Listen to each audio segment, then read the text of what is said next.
मैं 3 मुद्दों पे कहना चाहूंगी। सबसे पहले तो जब्ती की गई है जो गाड़ी, उस गाड़ी का मालिक अभी तक मुझे उसकी बात जानकारी नहीं मिल पाई है।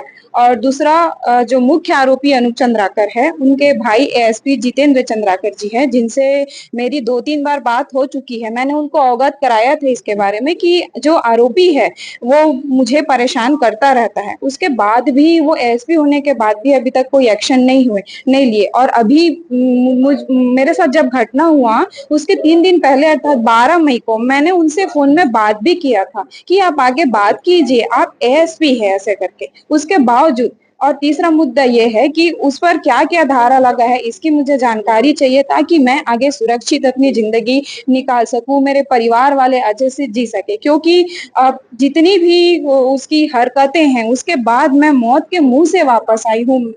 मेरे ऊपर जो गुजरी है उसको कोई महसूस करके देखे कि जल 5-5 लीटर पेट्रोल को सामने माचिस की तीली के बाद बच के निकलना और उसके बाद यहाँ तक पहुंचना, और अभी भी मुझे इसका आश्वासन नहीं है कि उसको कितनी सजा मिली है, कितनी धाराएं लगी है, ये सारी चीजें, ताकि मैं निश्चित होकर सर उठा के जिंदगी जी सकूं। बस यही कहना चाहती हूँ, गाड़ी वाले की मुझे जल्दी से जानकारी मिल जाए। और दूसरा चीज कि उस पर क्या धाराएं लगी है। जितेंद्र चंद्राकर जी, जी जी, वो उसके लिए तो मैं बहुत नाराजगी जाहिर करूंगी, क्योंकि मैं हर बार यहाँ पे एएसपी कार्यालय ही पहुंचती हूँ। जब सबसे पहले मैं एफआईआर लिखाने पहुंची तब भी मुझे 5 घंटे बैठाया रखा गया। जिस दिन मेरी किडनैपिंग हुई वहां मेरे परिजन लगातार 11 बजे से लेकर शाम के 5 बजे तक बैठे रहे। अगर उसी दिन मैं 4 किलोमीटर के दायरे में ही थी जब मुझे किडनैप किया गया, उसके बावजूद मुझे नहीं ढूंढ पाया।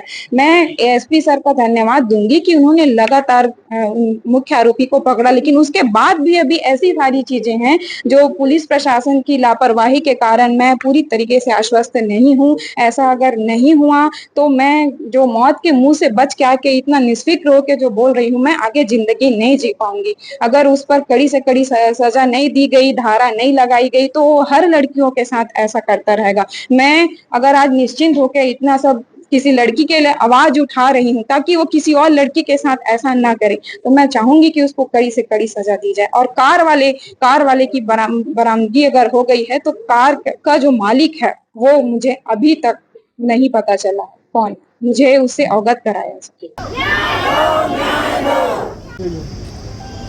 जैसे आप आए अगले दिन 2 आरोपी मिल गए, उसके अगले अगले ना पुलिस अपना अधिकतम प्रयास कर रही है, उसका अधिकतम सजा मिले इसका प्रयास नहीं कर रही अधिकतम में 307 क्यों नहीं लगा? 307 में कितना सजा है?